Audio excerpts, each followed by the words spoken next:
तो देखिए हमारे साथ है पूर्व विधायक चिरंजीव राव जी, जिनके यहाँ निवास स्थान पे अभी बाकायदा कार्यकर्ता सम्मेलन यहाँ पर बुलाया गया था। कहें कि चुनाव के बाद पहली ये कार्यकर्ताओं की मीटिंग थी और राजस्थान के अंदर लगे हुए थे पूर्व विधायक चिरंजीव राव जी। आज कार्यकर्ताओं में ऑक्सीजन भरने की जो है पूरी तैयारी यहाँ पे की गई है। बताया गया है कि किस तरीके से चुनाव हुए, बहुत कुछ कहा है, सीधा उसी पे बात करेंगे जनाब। जी बंटू जी आज कार्यकर्ता आपने आज मुख्य रूप से बैठक का मकसद यही था कि अभी कुछ दिन हो गए थे लोगों से मिले हुए। पिछले दिनों में रिजांगला का कार्यक्रम किया था और हमारे अभी ताऊ जी का देहांत हो गया था, तो उसका 1-1.25 महीना हो गया। तो उसके बाद हम लोगों ने कार्यकर्ता बैठक करी। हमारे युवा कांग्रेस की मेंबरशिप भी चल रही है, उसके लिए भी हमारे जितने भी साथी हैं उनको प्रोत्साहन किया है कि भी उसके साथ जुड़ें, कांग्रेस पार्टी को मजबूत करें, राहुल गांधी जी को मजबूत करें। आपको लेके बहुत कुछ कहा गया है कि बोलो चुनाव के बाद विधायक जी नजर नहीं आ रहे, हार के बाद, तो क्या देख किस तरीके से? देखिए, अब मुझे लगता है कि अगर लोग अभी भी मेरे चुनाव हारने के बाद ही मुझे ही ढूंढ रहे हैं, तो ये क्या दर्शाता है कि मेरे से कितना प्यार लोगों का है। पर हम लोगों के बीच में रहने वाले लोग हैं, हमेशा लोगों के बीच में रहते हैं। अभी आपको पता है, मैंने जैसे कि बताया आपको, मेरे ताऊ जी का देहांत हो गया था, तो 1-1.25 महीने वहाँ। और क्योंकि मुझे राजस्थान का प्रभार मिला हुआ है और मुझे अभी क्योंकि वहाँ पंचायत के चुनाव है, तो मुझे काफ़ी समय वहाँ देना पड़ रहा है। इस वजह से बीच में कुछ दिन मैं यहाँ नहीं आ पाया, पर कोई चिंता की बात नहीं है। अब यहीं मैं रहूँगा लोगों के बीच में, लोगों के मुद्दे को हम फिर उठाएंगे। लेकिन यहाँ से जो भाजपा के विधायक चुने गए हैं, कहीं अहिरवाल से बहुत सारी सीटों पे, चाहे अनिल भी जो लगातार देख रहे होंगे आप, नाराजगी उनकी लगातार है। किरण चौधरी कहती है बोले मेरी नहीं सुनते हैं कर्मचारी अधिकारी, तो किस तरीके से देखते हैं? भाजपा तो पूर्ण बहुमत से सरकार बनी है, फिर उसके बावजूद कब सुनेंगे? ये बहुत दुखद है कि अनिल विज जी का मैं भी पढ़ रहा था, उन्होंने बड़े गंभीर आरोप लगाए और सही आरोप लगाए हैं कि एक प्रदेश अध्यक्ष जिसके ऊपर आरोप एक महिला ने लगाए हुए हैं इतने गंभीर कि उसको किस तरह से प्रताड़ित किया गया, उसका शोषण किया गया, उसके बावजूद भी अपनी कुर्सी पे वो बैठे हुए हैं। मुझे लगता है उनके आरोप बिल्कुल सही हैं और उनके प्रदेश अध्यक्ष को अपनी कुर्सी से इस्तीफा देना चाहिए जब तक दूध का दूध पानी का पानी नहीं हो जाता। और अगर अफसर इनके सुनते नहीं हैं, हम तो लगातार ये कहते ही हैं कि अफसरशाही इतनी हावी हो चुकी है इस सरकार के अंदर कि किसी के सुनने वाला कोई नहीं है। और जहाँ तक बात यहाँ के विधायक की हो या किसी और नेता की, अगर पार्टी और इनके अगर सुनते नहीं अधिकारी, तो मुझे लगता है कहीं ना कहीं मुख्यमंत्री के आगे अपनी गुहार लगानी चाहिए इनको कि इनकी बात को सुने, या अपने अंदर खुद इतनी ताकत होनी चाहिए कि लोग इनकी बात सुने। मैं तो ये आज भी आरोप नहीं लगा रहा, आज भी जो भी अफसर है जिनको आज भी हम कॉल करते हैं, पूरी हमारा मान सम्मान करते हैं, हमारी बात सुनते हैं और काम करते हैं। दिल्ली चुनाव को लेकर के क्या कुछ कहेंगे?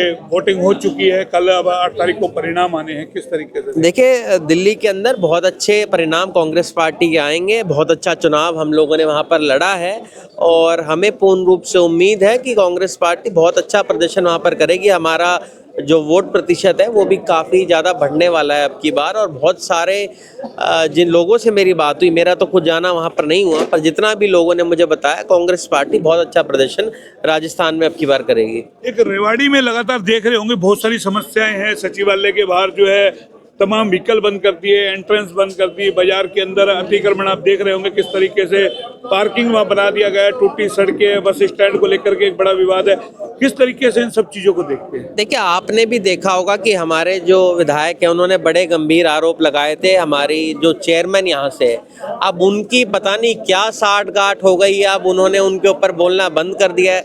और मुझे तो जहाँ तक बताया गया है, सुबह शाम उनके साथ मीटिंग होती है। तो जब आपको लोगों से सरोकार नहीं है, जब आपकी मिली भगत हो जाए, तो यही होने वाला है।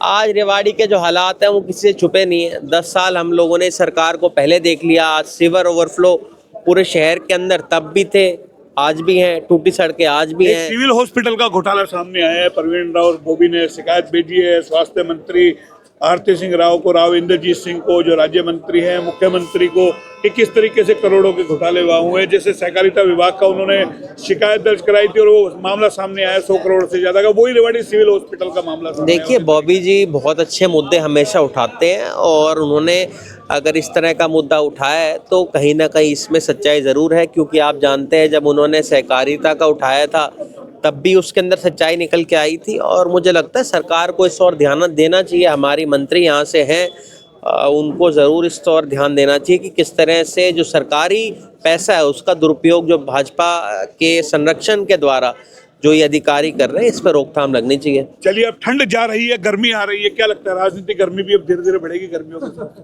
अब देखिए, राजनीतिक गर्मी तो बढ़ेगी और मुझे लगता है आने वाले समय में हम और ताकत के साथ अपनी लड़ाई को लड़ने जा रहे हैं। और ये तो पूरा रेवाड़ी जानता है, ये पूरा प्रदेश जानता है, पूरा देश जानता है कि हरियाणा के अंदर किस तरह से धोखाधड़ी के जरिए इन्होंने सत्ता को हथियाया है। और मुझे लगता है भगवान के घर में देर है, अंधेर नहीं, और ये बहुत जल्द मुझे उम्मीद है कि तो ये आप भी सरकार मानते हैं गिरेगी। जो चुनाव परिणाम हरियाणा के आए या अहिरवाल के आए, कहीं ना कहीं मशीनों में या किसी तरीके ये तो साफ है। देखिए, अब मैं आरोप लगाऊंगा तो कोई कहेंगे कि जब ये जीत जाते हैं तो आरोप नहीं लगाते। ये तो आप सबने देखा है कि किस तरह से जो बैटरी है, एक आप फ़ोन की पूरे दिन अपना इस्तेमाल करते हैं, आप लोगों से बात करते हैं, तो सुबह अगर 100% रहेगी तो शाम आते आते वो 30-20% रह जाती है। ये कौन सी मशीन इन लोगों ने अब की बार इस्तेमाल करी कि 12 घंटे वोटिंग हुई, उसके बाद वो बंद रही, और जब काउंटिंग के समय खोली गई तब वो फिर 98-99% आ गई, कई जगह तो 100% आ गई। तो ऐसी कौन सी बैटरी इन लोगों ने लगाई है? भाजपा वाले तो नू कहते हैं ना कि भाई अहिरवाल के अंदर हिंदू मुस्लिम का कार्ड उनका चल अरे गया। मान गए आपने, ये भी इन्होंने ध्रुवीकरण भी किया। किस तरह से सबने देखा कि एक हमने इफ्तियार के कार्यक्रम में मैं गया था, और मुझे लगता है भाईचारा को जितना हो सके बढ़ाना चाहिए। ये तो बीजेपी ये बीज ये डालती है कि किसी तरह से हिंदू मुस्लिम की लड़ाई हो जाए, कहीं कोई और विवाद हो जाए। कांग्रेस क्यों उस ट्रैप में फंसती है हर बार? कांग्रेस उस ट्रैप में नहीं पड़ती। कांग्रेस हमेशा भाईचारे को बढ़ाने का काम करती है और ये तोड़ने का काम करती है। मैं अभी अपने भाषण में बता भी रहा था, मुझे अभी एक विधायक मिले राजस्थान के, उन्होंने पूरा मुझे डेमो दिया कि किस तरह से ये वोटर्स को बदलाव करते हैं वोटिंग के अंदर, किस तरह से उनके हाथ में ये होता है कि उन्होंने किसको वोट डालनी है।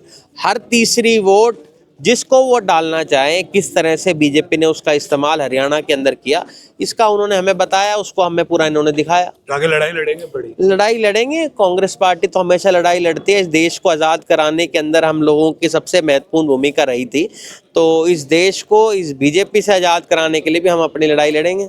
कहें पूर्व विधायक चिरंजीव राव जी, और जो बाकायदा यहाँ पर कार्यकर्ता सम्मेलन हुआ, तमाम कार्यकर्ताओं में ऑक्सीजन भरने की एक तैयारी यहाँ पे की गई है। और अब कहें कि ठंड का मौसम जा चुका है, ठंड में बहुत नेताओं ने आराम कर लिया है और अब गर्मी का दौर शुरू होगा। और अब पूर्व विधायक चिरंजीव राव जो है पूरी रणनीति के साथ एक बार मैदान में उतरेंगे। तमाम जो विरोधी इन पे आरोप लगाते हैं उनका भी इन्होंने खुल करके जवाब दिया है। फिलहाल इतना ही। कैमरा पर्सन पंकज के साथ मोहन लाल, HR न्यूज़ रेवाड़ी।